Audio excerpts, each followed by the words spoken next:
네, 안녕하세요. 투엔치의 엔치입니다. 서퍼입니다. 오늘은 채권에 대한 얘기를 해볼 겁니다. 채권이요? 예, 저희가 원래 주식만 거의 다루지 않습니까? 그렇죠. 채권을 사실 잘 몰라요. 음. 잘 모르는데 그래도 좀 공부를 해왔습니다. 왜냐, 요즘 그 장기 채권이 굉장히 뜨지 않습니까? 인기 많죠. 예, 사실 저도 연금에서 계속 30년 국채 사고 있거든요. 네. 30년 국채를 사고 있는데 저는 개인적으로 금리가 이제 내릴 거니까 네. 30년 국채는 되게 안전자산이라고 생각을 했거든요. 네. 물렸습니다. 아, 지금 성과가 안 나오고. 예, 성과가 안 나오고 있어가지고 분노에 받쳐서 지금. 그쵸. 아니 채권이면 그래도 좀 주식보다 안전한 게 아닌가. 근데 거의 변동성이 약간 뭐 주식 정도는 아니지만 음. 제가 생각한 채권의 변동성이 아니더라고요. 그래서 조금 찾아봤어요. 찾아봤는데 이 TLT 그 30년 채권 그리고 레버리지 상품 TMF 이런 거에 물려 계신 분들이 굉장히 많더라고요. 그래서 대체 왜 우리는 물렸을까? 그리고 앞으로는 어떻게 해야 될까? 근데 오른다며. 오른다며. 그래서 장기 채권의 배신 이것도 아주 뭔가 잘 맞는 것 같아가지고. 내가 물렸으니까 내가 공부한다. 그럼요. 네, 그래서 좋습니다. 공부를 한 거를 조금 가지고 와봤습니다. 네. 우선 채권에 대한 좀 개념을 설명을 드릴 건데, 네. 채권에 대한 개념 뭐 깊게는 안 들어가 있습니다. 네, 네. 저도 깊게 모르기 때문에. 네. 그래서 우선 채권을 조금 설명을 하자면은 네. 이 쿠폰이란 거를 아셔야 돼요. 네. 이 쿠폰이 뭐냐? 이자를 주는 거죠. 이자. 네. 그 제가 저번 영상에 이제 그 뭐였죠? 배당. 네. 네. 배당 관련된 걸 얘기를 했는데 우리나라 사람들이 이제 배당 그리고 픽스드 인컴, 그러니까 고정적으로 들어오는 인컴에 대해서 굉장히 좋아하는 성향이 있습니다. 그래서 채권도 지금 굉장히 많이들 사고 있는데 이 채권의 원리를 조금 말씀을 드리겠습니다. 네. 우선 채권의 가장 핵심은 이거예요. 금리가 오를수록 채권의 가격은 내려간다. 자, 이 얘기가 뭐냐? 채권은 항상 고정적으로 쿠폰이라는 거를 이렇게 찍혀서 나오는 겁니다. 그러니까 쿠폰 매년 5%를 주겠다. 이런 식으로 찍혀서 나오는 거는 이거는 변함이 없어요. 절대 세상에 뭐 멸망해도 변하지 않습니다. 이걸 샀으면은 무조건 5%를 받는 거예요. 예. 그래서 23년에 만약에 금리가 5%였어요. 그러면은 5%짜리 이자를 주는 채권을 발행을 하겠죠. 네. 그래서 이거를 사는데 만약에 25년에 금리가 10%가 됐어요. 그럼 이때 찍혀 나오는 채권은 이자가 10%일 거 아닙니까? 맞아요. 신상품이니까. 네. 그러면은 당연히 이 5%짜리 이자가 수요가 굉장히 줄어들어요. 이게 똥이 되는 거죠, 똥이. 그러니까 10% 이자 있는데 5%를 왜 사냐 이거죠. 맞아요. 그래서 10% 그러니까 신상품이 수요가 있고 5% 이자 만약에 뭐 예를 들어 한 10년짜리 5% 받기로 했어. 그런데 당장 2년밖에 안 지났는데 이자가 2배를 주는 게 신상품이 나왔어요. 그럼 당연히 이거는 똥값이 되는 거예요. 그러니까 금리가 오를수록 오히려 채권의 가격은 내려간다라는 거죠. 그래서 채권은 이렇게 생각을 하시면 되고 금리가 당연히 이제 금리 내릴 거야 라고 했으니까 채권이 지금 수요가 굉장히 많은 거 아닙니까? 뭐 채권 가격은 오르겠네? 이런 원리라고 보시면 됩니다. 2년 뒤에 금리가 떨어질 거라 생각했으니까 맞아요. 지금 사야 된다. 맞습니다. 네. 그래서 첫 번째는 이제 쿠폰에 대한 얘기였고 두 번째는 만기에 대한 내용인데 만기가 뭐냐면 그러니까 몇 년 동안 이 쿠폰을 받을 거냐 이겁니다. 그래서 2025년에 이제 10%가 됐다고 가정을 했을 때 10% 이자가 찍혀 나오겠죠. 이때 나온 거는. 자, 근데 앞으로는 금리가 하락한다라고 하면은 앞으로 찍혀 나오는 채권들은 쿠폰 금리가 당연히 떨어질 거 아닙니까? 그렇죠. 7%, 5% 다시 내려갈 거예요. 그러면은 지금 사는 게 당연히 개이득이죠. 지금 사야 돼요. 지금 사야 된다. 사고 싶어요. 저처럼 물려요. 네네, 알겠습니다. 그래서 앞으로 금리가 하락한대라고 하면은 더 이상 10% 쿠폰이 나오지 않는 거니까 급하다. 지금 급하다라는 거죠. 자, 이게 쿠폰이었고, 자 그러면 이 만기라는 게 또 주어집니다. 쿠폰과 만기 이 두 개가 주어지는 건데, 자 1년짜리 쿠폰이 있고 30년짜리 쿠폰이 있고 10년짜리 쿠폰이 있어요. 되게 다양해요, 만기가. 자 그러면 앞으로 이게 안 나올 건데 평생 안 나온다라고 했으면은 당연히 1년, 10년, 30년 뭘 사고 싶으십니까? 30년 사고 싶다. 그렇죠. 앞으로 30년 동안 10% 쿠폰은 안 나올 거니까. 없으니까. 그래서 당연히 만기가 길수록 훨씬 더 수요가 좋다. 그러니까 만기가 길수록 얘네의 가격 변동이 훨씬 더 심해진다라는 거죠. 그래서 단기채는 가격 변동이 장기채에 비해 적다. 이렇게 생각을 하시면 편하다. 네. 그래서 최근에 사람들이 30년 국채를 사는 이유가 이거다. 그러니까 NCC도 30년을 샀다. 맞습니다. 저도 30년을 샀다. 그래서 레버리지예요. 이게 이 만기가 길수록 훨씬 더 긴 시소를 가지고 있는 거죠. 그래서 조금만 눌러도 가격 변동이 훨씬 더 다이나믹하게 움직인다. 여기에 있는 것보다 여기에 있는 게 훨씬 더 높게 오르고 높게 내려가겠죠. 네, 그래서 그래서 만기가 길수록 변동성이 심하다. 변동성이 심하다라는 얘기입니다. 네. 자, 그래서 그럼 금리와 이 듀레이션, 만기라는 건데 이 금리와 만기를 조금 과거에는 어떻게 됐을까? 이거를 조금 가지고 와봤습니다. 과거의 데이터를 가져와. 네, 여기 이 노란색이 단기채예요. SHY라는 상품이고요. 그 다음에 이 회색이 중기채, 7에서 10년 정도의 듀레이션을 갖고 있고, 다음에 빨간색이 TLT 30년이죠. 예, TLT의 수익률을 가지고 와봤습니다. 그리고 이 파란색 점선이 정책 금리, 예, 금리다라고 보시면 됩니다. 자, 그러면은 과거에 금리가 떨어졌을 때를 네. 보면은 이 노란색의 단기채는 가격 변동이 그렇게 심하진 않았죠. 네. 근데 이 빨간색 장기채 금리가 엄청나게 올라갔습니다. 왜냐면 이때의 금리는 5%였으니까. 네. 5%짜리 금리가 30년 동안 받는다. 근데 앞으로는 거의 제로 금리가 될 거다라는 예상이 있었기 때문에 실제로 10년 동안 제로 금리였죠, 거의. 네. 예. 10년 동안 다른 사람들은 채권을 사도 쿠폰이 없는데 이때 산 사람들은 5%를 매년 수치를 했다라는 거죠. 그래서 반대로 금리가 오를 때는 가격이 훨씬 더 떨어지는 경향이 있습니다. 네, 여기 보시면은 금리가 지금 오른 구간에서는 장기채가 훨씬 더 가격 변동이 심했다. 네, 그래서 이제 앞으로 이 정책 금리가 떨어질 거라고 예상을 했기 때문에 사람들이 30년 국채를 미친 듯이 샀다. 그래서 물려 있다. 자, 그럼 왜 물려 있을까? 지금 장기채에 베팅하는 투자자들이 굉장히 많습니다. 네. 보시면은 기자 그냥 제가 금리 이렇게 쳐도 너무나 많은 기사들이 있어요. 뉴스도 많이 나오죠. 장기 국채 ETF에 몰리는 돈, 금리 인하는 언제? 그리고 커지는 금리 인하 기대감. 뭐 세배 레버리지 ETF 순매수 1위다. 그래서 금감원도 위험하다라고 얘기를 한 그런 거고요. 네. 그래서 그럼 과연 지금 이 시기에서 장기채가 정답일까? 네. 결론은 장기채가 정답이 아닐 수도 있다라는 게 수도 있다. 네, 수도 있다. 아니다는 아니고. 맞아요. 이건 이제 그 뒤에는 제 의견이기 때문에 뭐 반박을 하셔도 할 말은 없습니다. 자, 그럼 현재 미국 상황을 한번 보겠습니다. 예, 얼마 전에 이게 어제 3월 CPI가 나왔는데 그 소비자 물가 지수죠. 현재 미국 상황을 보면은 이 CPI에 굉장히 포커싱을 하고 있습니다. 자, 왜 그러냐?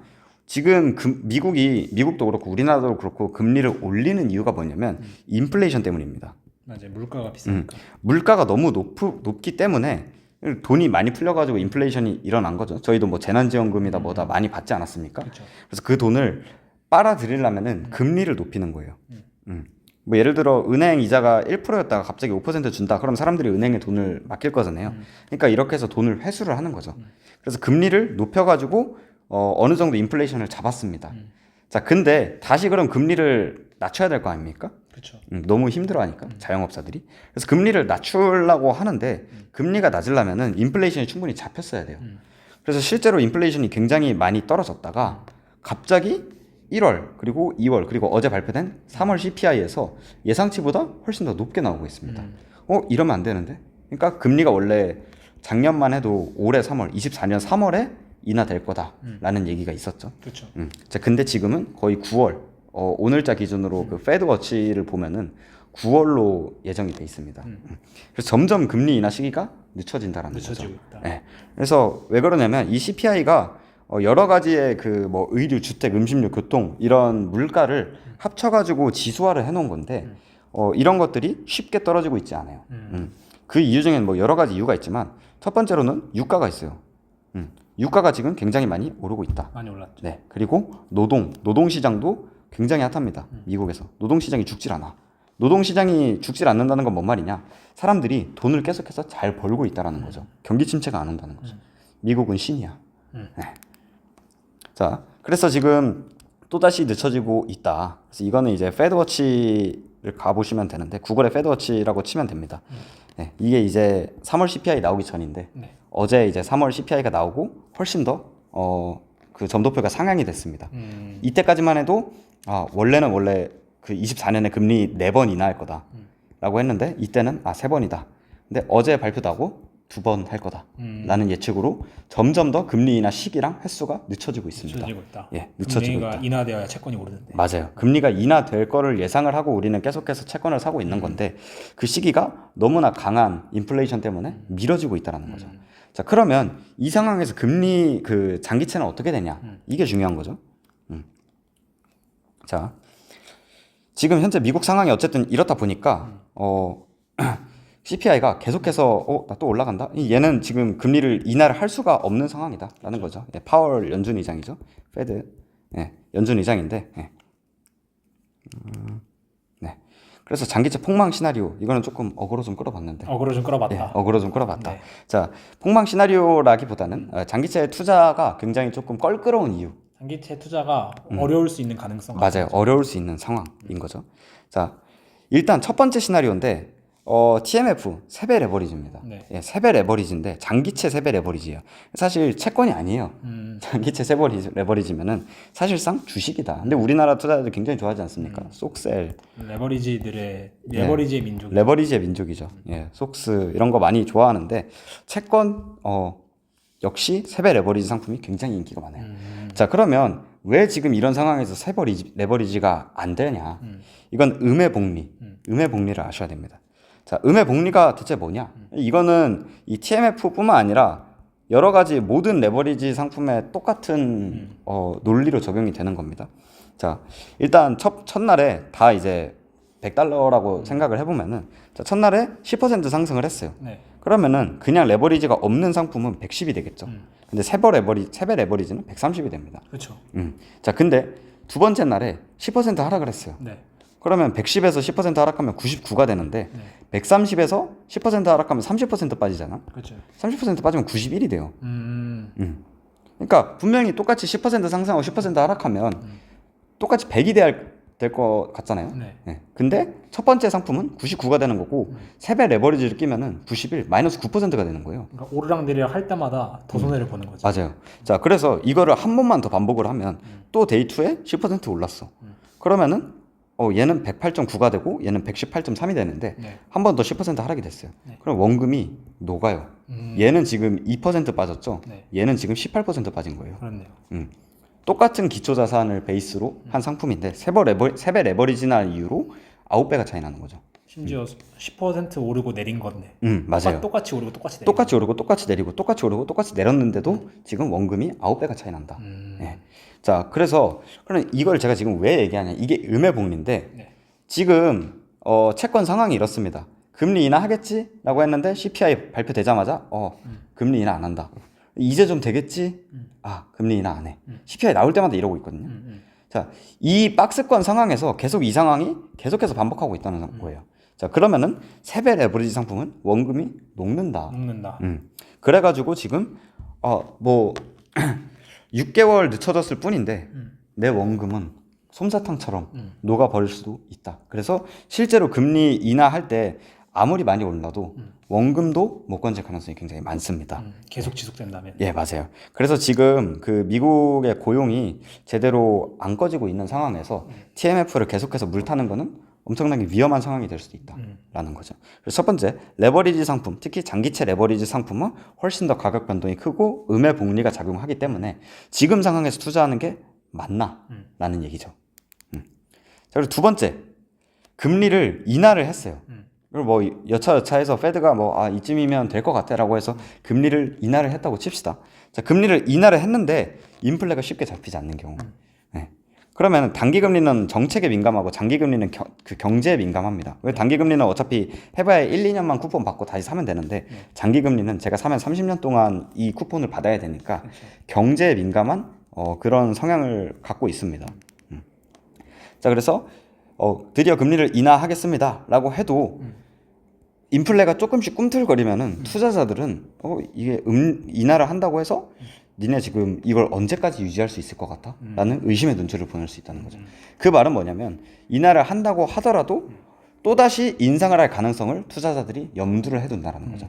그렇게 되면은 금리는 똑같이 뭐 예를 들어 5%에서 3%로 낮추고 이게 유지가 된다고 하더라도 채권 가격은 훨씬 더 떡락을 할 수가 있어요. 왜? 장기에는 뭐 예를 들어 1년 뒤에만 돼도 1년 뒤에 어차피 얘가 페드가 인플레를 잡기 위해서 또다시 금리 인상을 할 것 같아 라고 하면은 장기채는 훨씬 더 민감하게 빠지는 경향이 있기 때문에 더 좋은 상품이 나올 거니까. 맞아요. 그래서 투자자들은 지금 금리를 인하하면은 장기채가 수익률이 계속해서 좋을 거라고 생각을 하지만 이 금리를 인하했음에도 인플레가 잡히지 않고 꿈틀거리는 상황에서는 오히려 금리를 인하를 했어도 장기채 가격은 떨어질 수가 있다라는 얘기죠. 그러니까 100%가 아니에요. 당연히 주식도 마찬가지지만 채권 역시 100%가 아닙니다. 금리를 인하한다고 해서 장기채가 무조건 오르냐? 이게 아니라는 얘기죠. 인하하자마자 올릴 수도 있거든요. 맞아요. 예, 인하하자마자 바로 다음 달 CPI 보고 미안하다, 우리가 틀렸다 하면서 오를 수도 있어요. 예. 그래서 이게 쉽게 잡힐 인플레이션 아닌데 또 금리 인상하는 거 아니야? 라는 게 시장에 바로 반영되거든요. 미국 시장이 워낙 빠르기 때문에 그러면은 장기채는 또다시 떡락의 길을 걷게 된다. 만약에 TMF면 음해복리 또다시 지옥 시작인 거죠. 네. 그래서 이런 시나리오들이 있다라는 겁니다. 그래서 저도 30년 물려 있어요. 네. 물려 있는데 그럼 지금 우리가 어떻게 해야 될까? 뭐 당연히 저희가 뭐 저희 채널을 보시는 분들은 아시겠지만 매크로를 그렇게 신경 쓰는 스타일이 아니에요.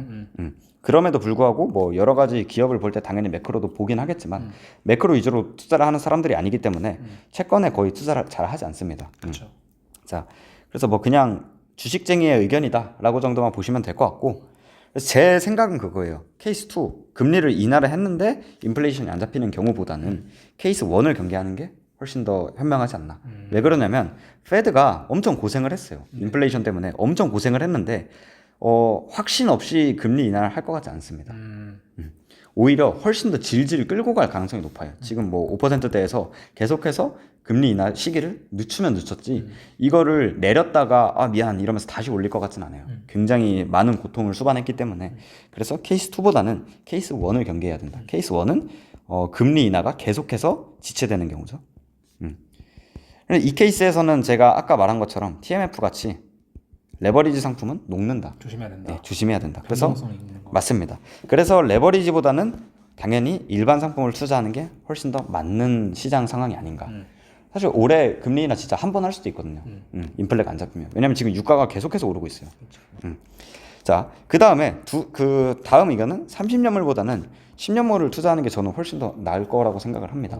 짧은 걸 사라. 네, 그쵸. 짧은 거 뭐 1, 2년 이런 거 말고 차라리 10년도 장기채거든요. 네. 30년이 진짜 너무 장기채여서 그렇지 10년도 충분히 장기채인데 자, 그 이유는 뒤에서 보면은 이게 파란색이 10년물의 그 쿠폰이고 네. 빨간색이 30년물의 쿠폰인데 네. 지금 10년물이랑 30년물이랑 프리미엄이 거의 차이가 없어요. 그러니까 30년물이 훨씬 더 지렛대가 큰데 훨씬 더 리스크가 높거든요. 네. 30년물이 리스크가 높은데 이 리스크에 합당한 보상이 없다라는 거죠 지금. 이때 투자를 했으면 당연히 30년물의 리스크가 훨씬 더 크니까 이만큼의 추가 보상이 주어지는 건데 지금은 10년물이나 30년물이나 리스크 차이가 거의 없다라는 거예요. 이게 장단기 금리 차가 역전이 돼가지고 그런 건데 네. 그래서 차라리 30년물을 살 바에 지금은 10년물이 훨씬 더 현명한 투자가 아닌가라는 생각을 하고 있습니다. 그래서 이게 30년물이랑 10년물이랑 프리미엄을 조금 이걸 빼가지고 계산한 건데 지금 굉장히 이게 프리미엄이에요. 이게 프리미엄인데 지금 거의 쥐꼬리만 합니다.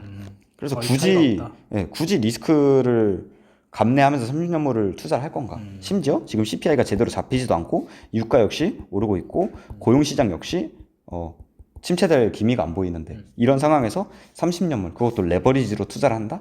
네.